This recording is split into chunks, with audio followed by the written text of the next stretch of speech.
are learning more tonight about the fatal shooting that happened at the Main Event Entertainment Center in Highlands Ranch. Drop the gun! That was the scene when Douglas County deputies arrived, eventually shooting 23-year-old Jalin Seabron.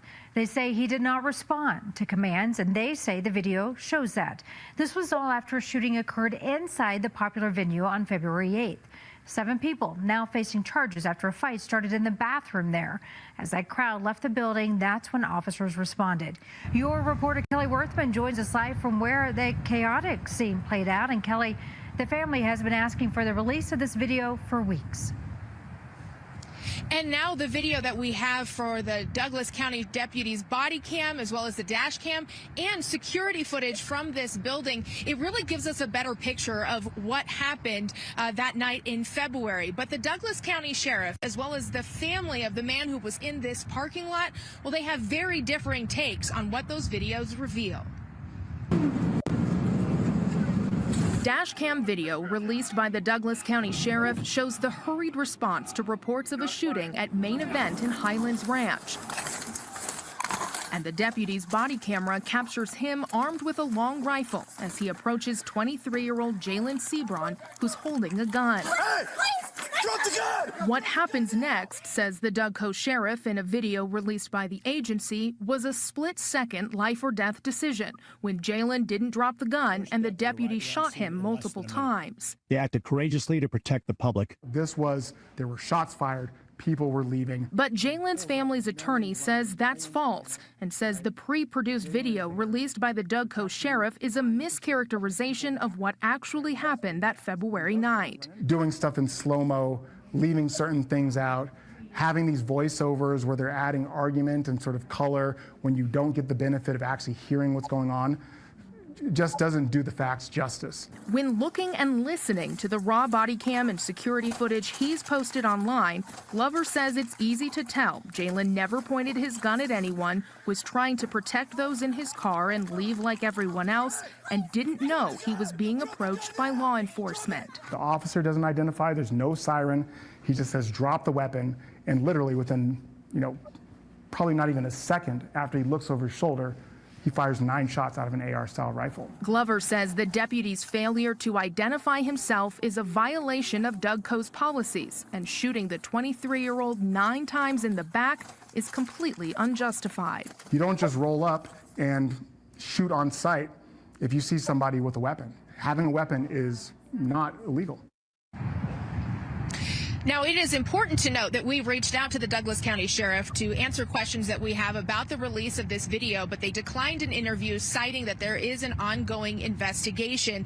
I also asked the family attorney if they plan on suing the Douglas County Sheriff's Office or if they have plans for filing a civil lawsuit. They said that hasn't happened yet, but it is likely to come.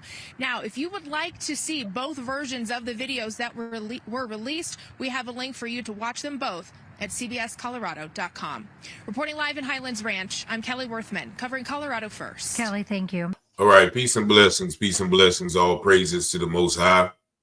And I'm going to show you the raw body cam footage in which this evil, despicable, disgusting Douglas County Sheriff Department guy tries to slow it down and justify the unwarranted execution of our dear brother, 23-year-old Jalin Seabron, who was shot 9 times in the back by an officer who was not on the scene more than 7 seconds. And within 3 seconds of encountering our dear brother, he unloaded him. He executed him, execution style.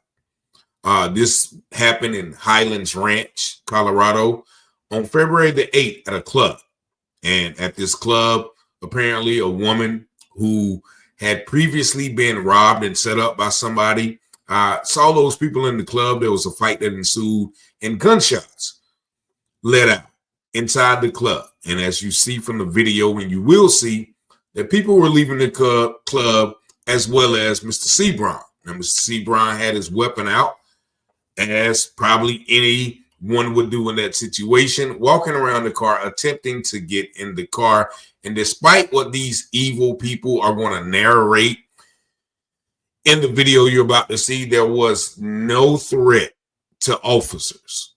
There was no, he never, this man was getting in the car and he was actually trying to protect his family. He never pointed the gun at anyone, as they're going to slow the frame down and show you. So I'm gonna narrate through what they're trying to say, so I can point out the way that these despicable, evil, murderous Neanderthals are trying to justify this outright first-degree premeditated execution of our dear brother.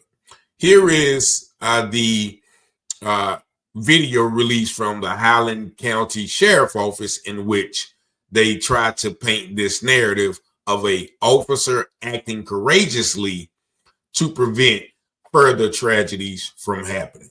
I'm Darren Weekly, Sheriff of Douglas County. I'm here to provide you with an update regarding the tragic events that unfolded on February 8th involving an active shooter incident and an officer-involved shooting at a business in Highlands Ranch. I'm also here to correct some inaccurate information that is circulating in the community. First and foremost, I want to say our hearts go out to everyone impacted by the violence that occurred. We have identified dozens of victims who had to run from gunfire. If you come to Douglas County, this will not be tolerated. My deputies' quick actions prevented a much larger tragedy. At this time, our law enforcement agencies are conducting thorough investigations into both the active shooter incident and the officer-involved shooting. We understand there are many questions. I want to assure you that we are doing everything in our power to be transparent and provide accurate information. However, due to the ongoing nature of these investigations, there are certain details we are unable to release at this moment. I can tell you my deputies responded swiftly, with the first deputy arriving on scene in less than a minute. They acted courageously to protect the public. 23-year-old Jalin Seabron refused to comply with multiple commands for my deputy to drop his gun. You will see this in the video we are about to show you.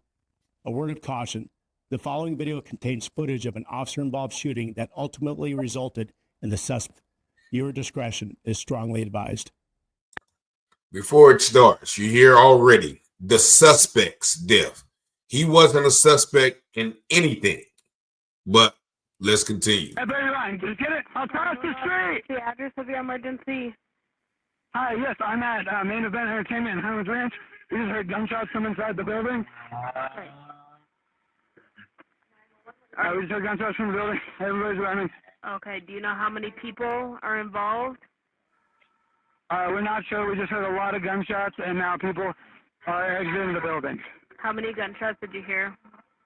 We heard a lot. It was like too many to count. It was at least 10. 820. 4 David 34, 6 David 31, copy a shooting at the Main Event. 6 David 31. 4 David 34. 64 Centennial Boulevard, the Main Event Entertainment Center. Again, 64 Centennial Boulevard. We have multiple callers advising there's screaming and shots were heard. Gunshots from inside the building. Another party advised someone walked in and started shooting. At 11:51 on Saturday, February 8th, Douglas County deputies responded to an active shooter call at Main Event located at 64 Centennial Boulevard in Highlands Ranch, Colorado. A fight had broken out inside the women's restroom and ended with a shooting inside the business. The crowd spills out into the parking lot with people fleeing the business. Jalin Seabron walks around the car that has its headlights on. He's holding a gun in his right hand, pointing it towards people gathered by the pillar in front of the building, even as the first deputy was arriving with his emergency lights activated. There's the narrative. He did not point that gun at nobody. He raised it up as he was about to get in his car, probably making sure that no one was firing at him. He never pointed that gun at anyone.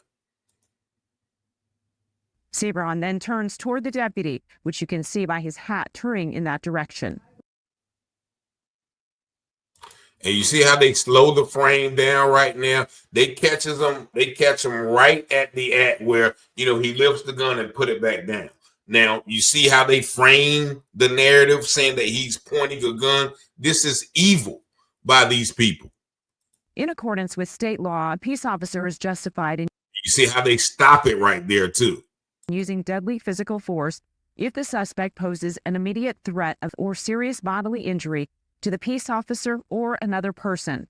Now you see how they wave the camera over to those other people like they are ducking because of him. They are not ducking because of him. They are ducking because of the shots probably coming from the club. You see this evil, despicable demon and what they do. It is clear in these pictures there were others in danger. That is amazing. How that man clearly walked around the car, raised his gun up, put it back down, and was about to get in the car. They're going to catch that one frame and move it all around to make it fit their evil, despicable narrative. Here is unedited video of what the deputy observed as he arrived. First from his dash camera, then his body-worn camera. At no time did Seabron drop his gun.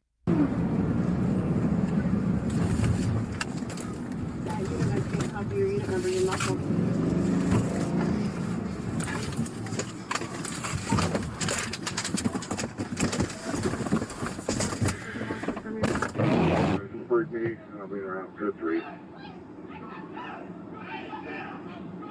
41, quick traffic. Shot fired. Now you see how quickly he came up there, and you saw right then that man didn't point the gun at anybody. He raised it up and put it back down. Soon as that officer came up and he got out of the car, you're going to see it better in this clip, how he just gets out the car and just comes up there ready to execute somebody. And see how calm he was when he said, shots fired. And he actually sweeped the gun around to try to probably shoot anybody else and say he feared for his life.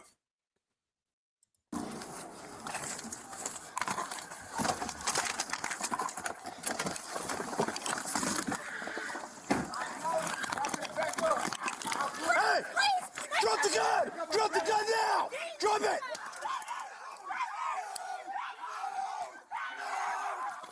Shots fired.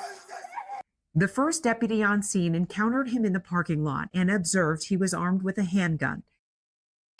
Drop the gun! The deputy gave him several orders to drop the gun, which he did not obey. Drop the gun now! Seabron turned toward the deputy, who, faced with an immediate threat to his own life and the safety of those in the crowded parking lot, discharged several rounds, striking him numerous times. Seabron succumbed to his injuries. Investigators located his gun and, through the course of the investigation, located 2 other firearms. We remain focused on bringing justice and understanding as to what took place. This is an active investigation, and I ask for your patience and cooperation as we work through this complex case. Detectives are still gathering information. If you have additional information, please call Crime Stoppers at 720-913-STOP. That's 720-913-7867. This case will be investigated by the 23rd Judicial District Critical Incident Response Team. So now I did fast forward the gunshots. So I didn't, want to have us see our young brother being snuffed out like that. But if you see him turn around, there was no life or death situation by that officer.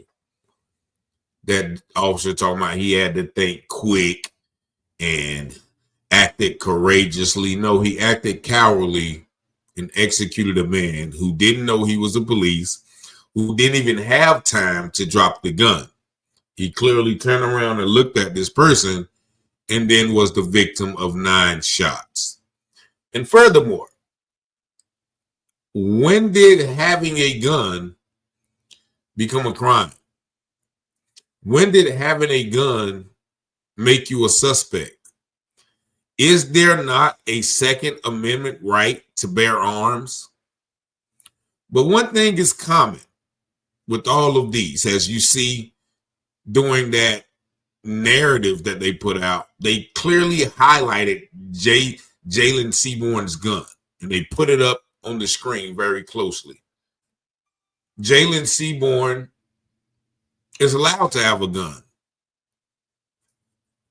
Jalin Seabron posed no threat. And now you see what his lawyer was saying when the narrative and the voiceover adding color. Color means adding what they want you to see and how they want you to see it.